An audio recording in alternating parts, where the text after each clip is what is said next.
One of the things I love about obsessively researching Clyde Stubblefield, the Funky Drummer Break, James Brown, Jabo Starks, uh, the VOX drum kit is the people I get to talk to and meet who are equally obsessive.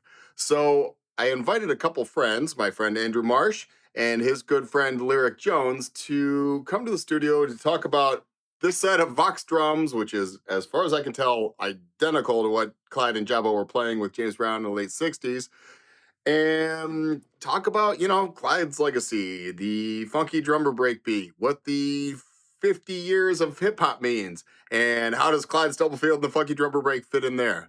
So without further ado, Andrew Marsh and Lyric Jones. I'm Dylan Wissing. This is my studio. Okay. I'm Andrew Marsh. I wish this was my studio.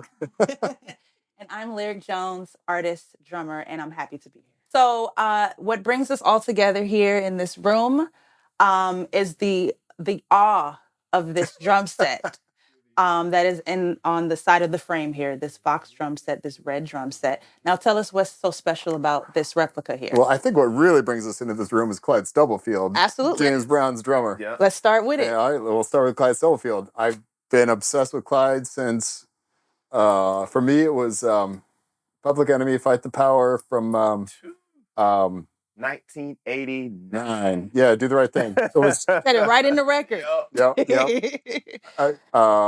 Was it Radio Raheem? Yeah. Like, what the fuck? I grew up in Indiana, middle of nowhere, and we didn't, took a while for this stuff to reach us. But when it did, like, what the fuck is that? Yeah. So I've been obsessed with trying to figure out how to sound like Clyde Stubblefield, and learned early on it wasn't from bashing away on rock and roll drums, and which I tried for a long time. That didn't work. It didn't sound like Clyde at all in any way, shape, or form. So I started this obsessive journey for decades of trying to figure out, like, who's this guy? How was this done? What were the instruments? Why did it sound like that? It's taken me a long time and a lot of research, but it's been cool. So one of the things I found out was in the late 60s, the VOX instrument company sponsored the James Brown band. And they were, so they gave James Brown a whole bunch of amps, guitars, basses, and this set of drums. Not this actual set, but this identical model. Yep. I've been looking for this thing for a long time. Once I learned, I started seeing pictures. It would be Clyde and Jabo on either side of James Brown with that kit. This red kit. Yeah, red Croco. I mean, super funky. Nobody makes drums like this anymore, and they haven't for a very long time. So, this kit's kind of a time capsule to 67. It's got all the original heads. I mean, nothing has changed on it. And it hit it the first time, put the heads, cleaned it up. Drew helped me, put the heads on, and it just sounds like That's the James sound. Brown, 1967, because that's what it was. I mean, from what I understand, they would take these kits on hundreds of shows a year and probably never change the heads. I mean, like they got it, took them out of the box, started playing, and use them for years. So I feel like they're set up the same way. I mean, it's like these could have just come off the tour bus. Right. So yeah, that's been my holy grail obsession, Moby Dick. Lucky Moby Dick. Indiana Jones. Yeah, thank you. So that actually is a good segue into like why the obsession. This 1967 Clyde Stubblefield, James Brown. Drew, you can elaborate on like why this drum set, this sound, that drummer. Why is it so important today, and how it's like ingrained in the culture of music, but hip hop too? Well, as far as Clyde as a player, like Dylan said, he was trying to replicate these beats by bashing on a rock and roll drum set. It was a very nuanced thing. The way that funk music was built around his beat, and as a drummer, if you're a drummer and you try to replicate any of these beats, you will quickly see that it's not as easy as it sounds. Right. It sounds very simple. When you start playing, you're like, whoa, there's a lot of stuff going on. I have to really have a lot of stuff together in order to do this. As far as like what these drums have done, is, and we've talked a lot about this off camera, the birth of hip hop, right? The birth of hip hop was really the foundation of hip hop was made on breakbeats, James Brown / Clyde Stubblefield breakbeats, because they had records, they had turntables. A guy figured out that, like, oh, I could just play this one section over and over. We can talk over it. We can chant over it. Oh, we're rapping over this. And then 50 years later, we have an art form that is very American, that has turned more than just what your kids listen to. Now there's, I'm a parent myself, and I've grown up listening to hip hop most of my life. Now my kid listens to hip hop as well, of course, in her own way. But it was something that was not a fad. It was not a fad. They said it was. They said it would be. They said it was, and it has stayed. It now is commercial. It's now something that exists far outside of the Bronx. Regionally, hip hop exists in every part of this country. I hear hip hop now in other languages. I obviously don't understand what they're saying, but I feel it because it's hip hop. It's still got one thing that's never changed about hip hop is the boom and the bap. that was Clyde Stubblefield, period. Period. Hope I answered the question, but you did. But excellent answer. I wanted to get into the nerdiness of the sound, right? So what we're talking about with these funk break beats kind of really took more form into the mid 80s to late 80s. In the beginning of hip hop in the late 70s, it was disco, and it was break beats and disco records. So it was more of African congas and like more percussion, right? What do you think it was from, again, that's percussion to a drum set, of course. But why do you think, disco had these elements? We're riding on that for the late 70s to the early 80s. And then here comes Marley Marl. And here comes these producers that changed the game and said, we want this groove.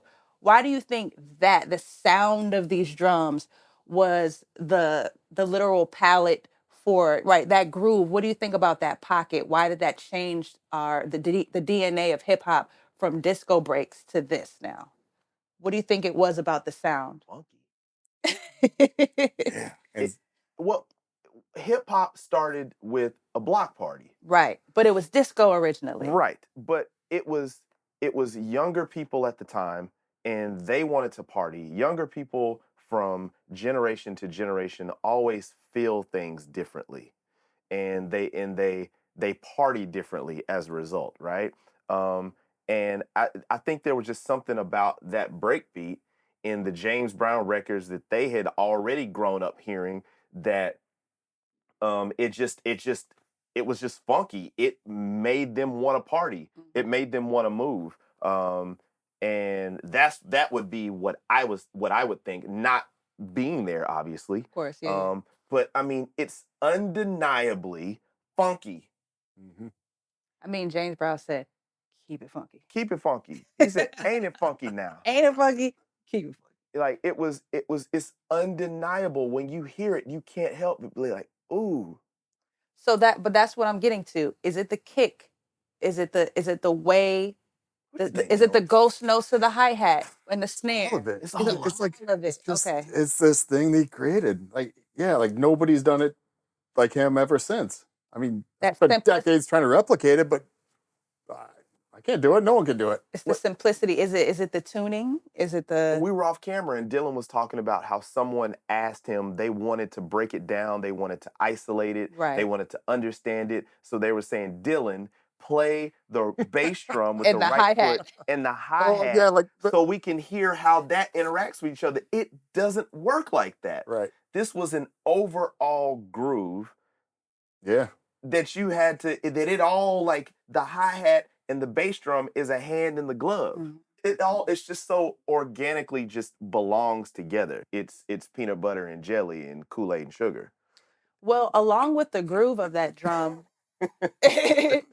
is also James Brown's vocals. Do you think that's also a marriage in the two? Because you hear James Brown samples. I mean, even the count off. Right. We still do that to this day. 1, 2. You know what I mean? Like it. Do you think that's also part of the ingredients of in tandem with the groove of Clyde, or do you think we could have had Clyde without James Brown? I mean, we'll never know. Well, yeah. First of all, This is a fact. James Brown to me is like the another rhythm guitar player. Yeah. Oh yeah. Yeah. His vocals are. I mean, he's singing like a drum. Yeah. Absolutely. Yeah. I mean, everybody is in those bands. Dylan, as far as this kid is concerned, you found some really cool pictures online of James Brown actually sitting at this kit. Yeah. Playing. I think he did. I mean, there's some stuff on YouTube as well. He would get in and play his little. Yeah, and he was I think left-handed, so he was playing left-handed, but southpaw.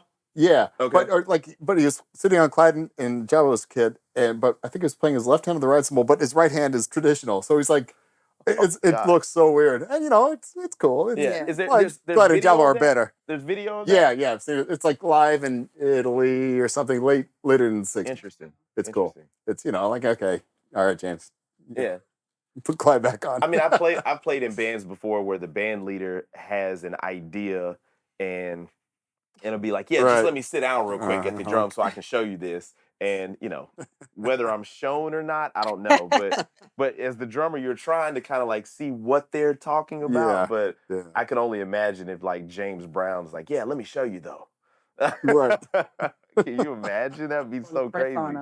So if these didn't have the same heads, it would change the whole energy of of course the sound, but like, not everyone's able to tune it the exact way and do the nerd stuff that was done. Right.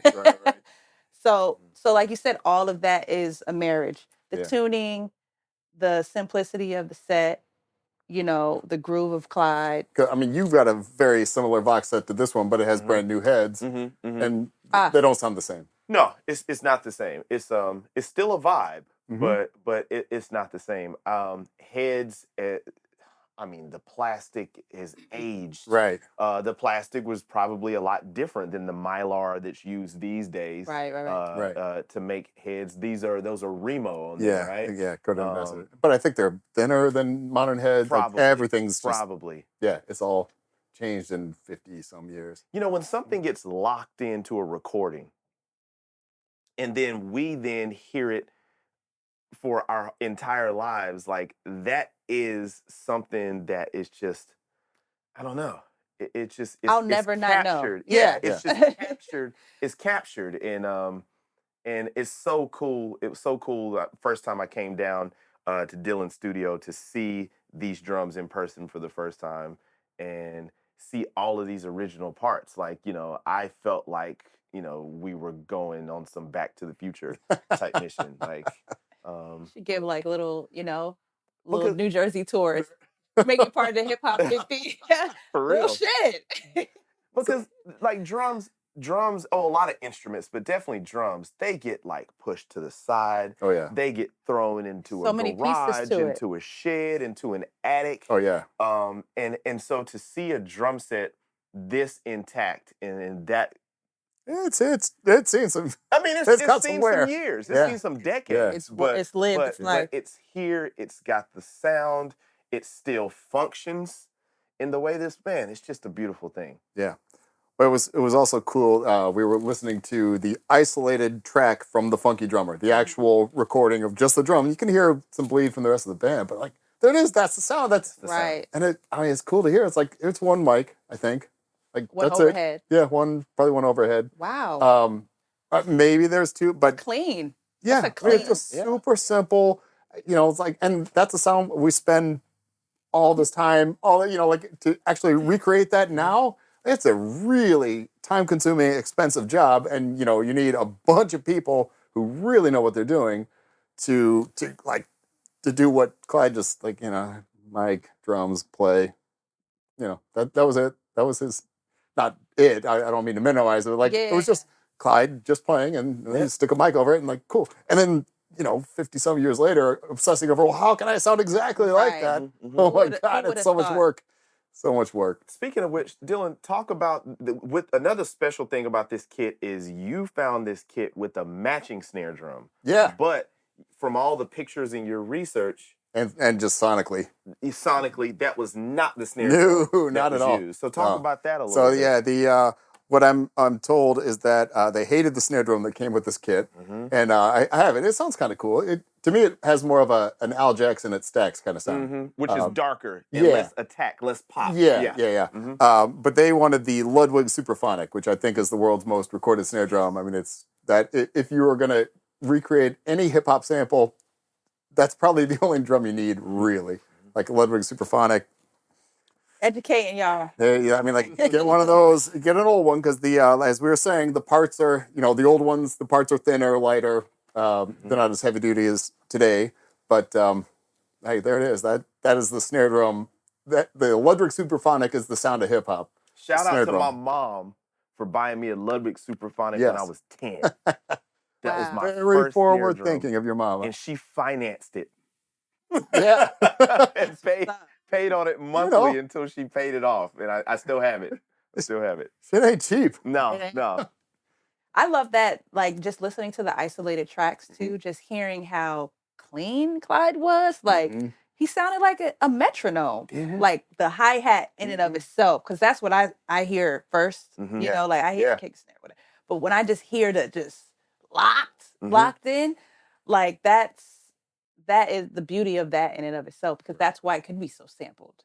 Right. It's so clean. And I mean, and also, just they were doing so many shows. I mean, their chops must have been just like playing at the Apollo, doing 8 shows on a Saturday, and there for an entire week doing 6 shows on Monday through that. Your chops are going to be just insane. That's true. After not very much time of doing that, so because it was interesting hearing Clyde later in his career, like he didn't, it was much looser, and it's still Clyde, but it's not like Funky Drummer. It's just he was so on that day. Because how old was he around that time? 20s, I think early 20s. Probably in his 20s. Yeah. Wow. Yeah. I think about myself in my 20s as a different drummer than now. I had a lot more energy. Yeah, a lot more energy. Yeah. Sure wasn't making any any beats that define an entire genre. No. Not like that. I was just bashing away on rock and roll drums. Oh man, it's just so amazing that we can sit here. Clyde and Jabo are not even with us anymore in the physical, and these records are just so iconic, and they continue to awe and inspire us this many years later. It's just I mean, how many videos are on YouTube talking about the Funky Drummer? I mean, not just mine, but lots of other people. It's incredible, and it's still nobody can play that beat like Clyde. Nobody. But it all, like, we keep saying this, but like it just works in unison, because if hip hop wasn't created, you know what I'm saying? To like circle back around, because they had to double back. Right. To be like, I want this, because of all the funk records. You know what I'm saying? It's the like song itself, it's pretty forgettable. It's okay. So repetitive, so Marley Marl, of course, acclaimed producer of used James Brown, a lot for some hits. Of course, Big Daddy Kane, Master Ace, go on and on and on. But if they didn't zone in on that groove and used it over and over and over again, it wouldn't have made it to Indiana. Right. To you. Right. You know what I'm saying? So it's like it all just works. This is why, I mean, this might be going on a little bit of a tangent, why I believe in sampling as an art form as well, because it kind of is an educational tool. A lot of just stuff that was sampled taught us about hip hop. Taught us about funk, taught us about disco, taught us about jazz. If a lot of these producers didn't hear something and say, hey, let's change the sound and make it this. Whole other genres were created outside of hip hop. It gives it a whole new life. Broken beat, jazz, a whole jazz, fast-paced genre out of the UK. All of those things from a repetition of we want to lock into this. Well, I mean, look at my Spotify playlist where Spotify, the algorithm, pulls me every single thing is a jazz funk record from the late 60s or early 70s that somebody sampled, on a Tribe record or De La, and obviously the algorithms figured out, oh, Dylan must like that. So here's, Here it is. dive deep. Like, it's cool. I love it. But yeah, and that wouldn't have happened if Tribe hadn't sampled Absolutely. whatever. And it's educational. Yeah. In and of itself, because I wouldn't have known any of that. No, if it wasn't for hip hop. there's so many things that I've learned as a result that it's sample based, and my mom would hear it and be like, "Oh, I know that song. what's that you listen to? That's this, and this." Right. And I'm like, We what did are you it better talking back in about? the day. No, it's Yeah. not. This is my favorite rapper right here. And she's like, No, it ain't. It's not. This No, is it's M2 not. Right. Like Juicy. Like, And then, I had no idea. But then, like, I would take her at her word and then go find the record that she was like, oh, that is where Right. that came from. So homework. I think that's really, really interesting the way that that's worked out and continues to work itself out, all as a result of Right. It's drum set, the tuning, the drummer, Right. and the artist Yeah. that booked the drummer. Yeah. It's cool. Yeah. Or just the drummer should have gotten some writing credit. Yes, is he all did. I know on that one. That's But, a fact. I'm not here to litigate that one because days are over. You're a producer, Clyde. You are a He's producer. There it definitely a is. producer. We're going to end on that. You are a producer. To wrap this up, what is a good piece of advice that we can leave the upcoming generation, specifically musicians, going forward in their art form? What do we hope to see with musicians as they journey on into new music creations, new genres, and all of the above? What is something we hope to see, and what's some advice? If you're a work for hire musician, you have to learn the business end. I hate the business end with a passion. It's not my specialty, but I've had to learn some of it. Just if I'm going to have any hope of making it anything in this business, as you were talking about earlier, you got to get your songwriting, your publishing, all the stuff Absolutely. that, like as a drummer, I just want to hit things with sticks, but like, okay, well, you're going to be broke hitting things with sticks if that's all you do. Absolutely. I think my advice would be for the next generation to not forget and to know who these people are that you hear in these musical relics, as it will be for the next generation to hear early hip hop. It may even sound strange to them. I don't know, but don't forget, someone tell them we have to share with them about Clyde Stubblefield Absolutely. and what happened on these special red drums that birthed all these things that just even to this day continue to grow and grow and grow upon his influence that he made on the drum. So because if we had forgotten about these drums and what happened on these drums, then how would we know rather which way to orientate ourselves musically moving forward? So the origin is what happened on these drums that we're sitting right in front of right now. It's amazing. So that would be my advice. Just don't forget. Like they say his name, Clyde Stubblefield. we need to continue the nerds. Yeah, we need to. Everybody has to continue. Yeah, we still need nerds, music Yeah, music nerds. nerds. Hopefully, some kid will be equally as obsessed with it as Dylan has been. Absolutely. Because only good things come from that. Education is always built on emulation, and so emulating the fantastic drumming of someone like Clyde Stubblefield, it can't be bad. It can't ever be bad. Yeah. It can't. Yeah. Yeah. I guess I would say to learn as much as you can about everything that's going on with the music that you're creating. Learn about songwriting, learn about production, learn about engineering, learn about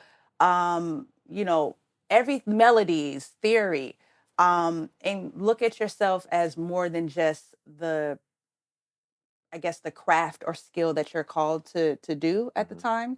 If I only just looked at myself as writer, rapper, Like there would be tons of opportunities that I would missed out on, and tons of things that would have went over my head that I caught. So kind of piggybacking off what you were saying is just like learn the business, but also just learn other art forms. Right. You're more than just a drummer. Right.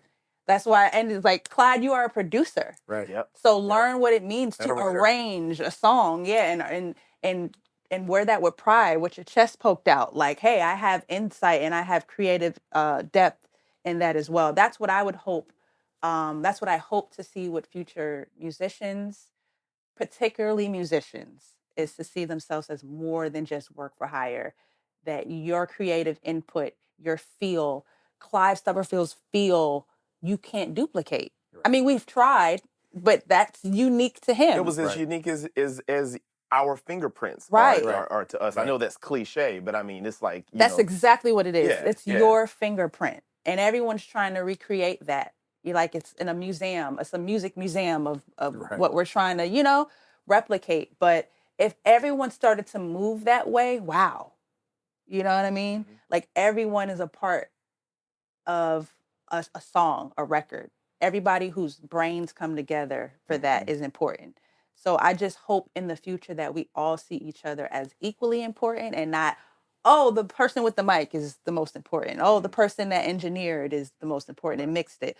If all those things don't come together, we It don't doesn't have exist it in the doesn't same way. exist. Right. Yeah. So that's what I hope, and that's my advice for musicians as And well. Keep music human. That part. Yeah, I was gonna say this seems like a perfect segue into AI. Yeah. Yeah. Oh Lord. Oh. The AIs are coming. We're gonna see about that. You guys, That's the next podcast. yeah.